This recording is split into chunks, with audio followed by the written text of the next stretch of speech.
With the release of Mythical Island and Pokemon TCG Pocket, a lot of cards got introduced that completely shake up the meta, allowing some of the strongest types to get even stronger, and some of the weaker types to begin to shine. This video will break down all of the significant new Pokemon added, and some decks to look out for in the coming weeks. Let's start off with the types who didn't get too many major changes. The Steel type got 0 new Pokemon, which was a big surprise seeing how there are only 3 Steel type Pokemon lines currently. This type remains the worst currently available in TCG Pocket, and I really hope it gets some love in a future set. The Dragon type only got 1 new Pokemon, with that being Druddigon. This Pokemon is very interesting as it needs a fire and water energy to attack, and there isn't much synergy between fire and water at the moment. Funnily enough though, Druddigon is getting a good amount of usage without even using its attack. This is due to its high health and strong ability, Rough Skin.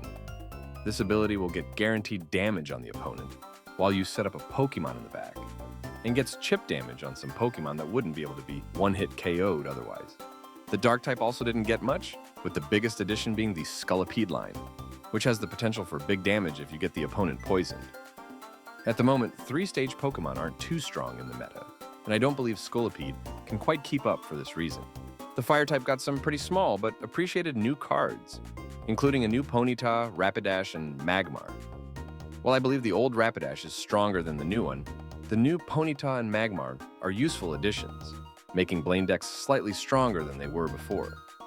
This shouldn't be a massive change, but it's a very welcome one. Finally, the Electric type got a new Pikachu and Raichu to play around with.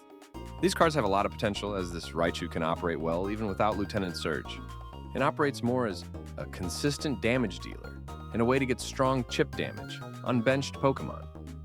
The new Pikachu, on the other hand, plays more into the Pikachu EX strategy, allowing you to deal additional damage based on how many benched Pokemon you have. I expect these cards to start being used more commonly in Pikachu EX decks, although they probably won't cause any sort of massive change.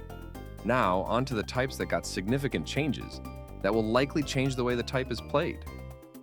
Starting with fighting, almost every new fighting card has a very big role to play in this type's usage, outside of Primeape, which is just significantly worse than the old one.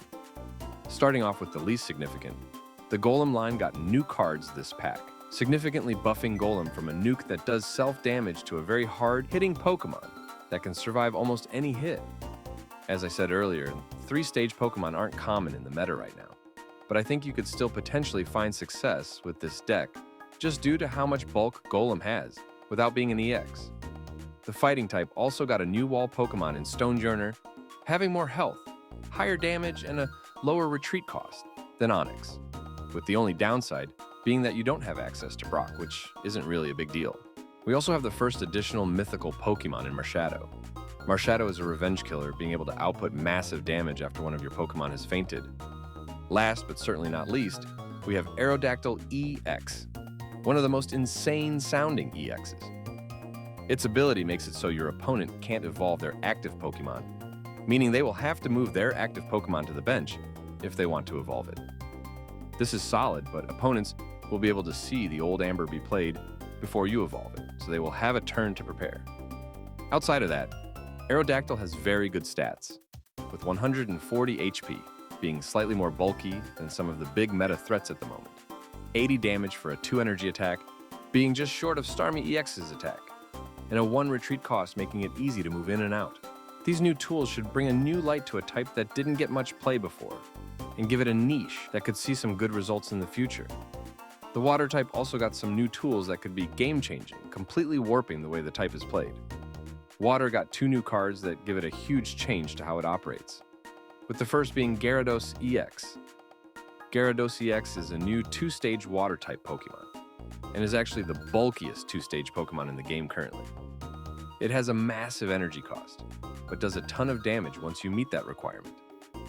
Putting all of that investment into Gyarados is difficult to pull off in a match a lot of the time, which is why the second new card, Vaporeon, is so important. Vaporeon's ability Washout allows you to move energy freely from your benched Water-type Pokemon to your active Water-type Pokemon. This allows you to build up a strong early-game Pokemon, and then move your energy into Articuno or Gyarados in the late game to pick up kills. The Water type got some very useful new additions, which should completely change the decks being used for this type, outside of that fact that every deck is still going to be running Misty, and your opponents will hit every single coin flip they ever needed. The Psychic type got a lot of new cards that significantly increase its ability to get the cards you need into your hand. Starting off with Sigilith, this card is very good for setting up by drawing a lot of cards. It operates similarly to Meowth, but it has 20 more HP, allowing it to take hits more reliably.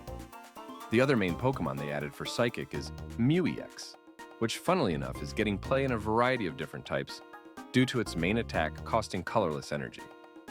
This Pokemon can copy the attacks of other Pokemon, which can be a game changer in certain matchups such as Charizard EX and Mewtwo EX, being able to one-hit KO them with their own moves. The biggest changes for the Psychic type actually comes with items and supporters. The Mythical Slab is an item that allows you to look at the top card of your deck, draw it if it is a Psychic Pokemon, and move it to the bottom of your deck if it isn't. This card is insanely good, and is likely going to be run by every Psychic deck. Additionally, the Budding Expeditioner is a card that works with Mew-EX, operating similar to Koga in Weezing decks, as a way to remove your Pokemon from the field. Outside of these Psychic-specific items, we got a few more new items and supports that could be useful. The Pokeflute is an item that works well in some certain niche situations, where you can use Sabrina to force in a specific Pokemon from your opponent while they have an empty bench, or most significantly, to make Pokemon with attacks that grow stronger. The more benched Pokemon your opponent has, more powerful. Leaf is a new supporter that operates as a stronger X speed. From my experience, this card is only really used in decks with high retreat costs, as opposed to X speed, which is a bit more versatile. Finally, Blue is a trainer card that reduces the damage from your opponent's Pokemon next turn, which can save you in a lot of specific situations. This card is mostly for if you have a Pokemon that needs to live an attack from a strong meta Pokemon by 10 HP, such as in the Mewtwo EX Mirror. A lot of new colorless cards got added to the game as well, and they show a lot of potential. Chatot is a great card for searching through your deck for specific cards, which a lot of the meta decks are doing currently. The new Eevee has been getting play in certain water and electric decks, and while it isn't anything too insane, it can lead to some pretty funny moments. Tauros is a very strong, colorless card with decently high health and the ability to deal massive damage to EX Pokemon. Finally, Pidgeot EX is a super interesting EX. It does additional damage depending on the amount of benched Pokemon your opponent has, making it able to do massive damage if the conditions are right. I believe every single new colorless card will end up getting played in one way or another, as they are all very strong and very unique. Finally, the type I'm sure you've all been waiting for. Grass got almost a complete overhaul, with a completely new strategy added which completely changes how the type plays. Starting off with Superior, this card is insane. It doubles the effectiveness of your Grass energy, which enables a lot of the other new cards added to Grass to reach their full potential.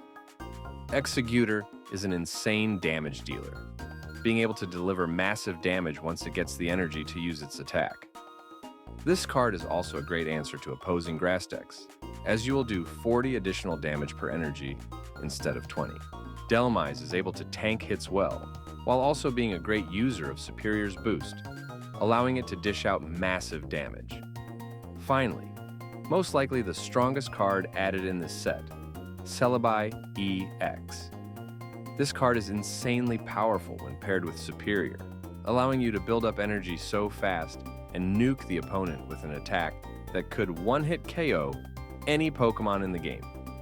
Grass got a complete overhaul, and it has now turned it into one of the top types currently available in Pokemon TCG Pocket.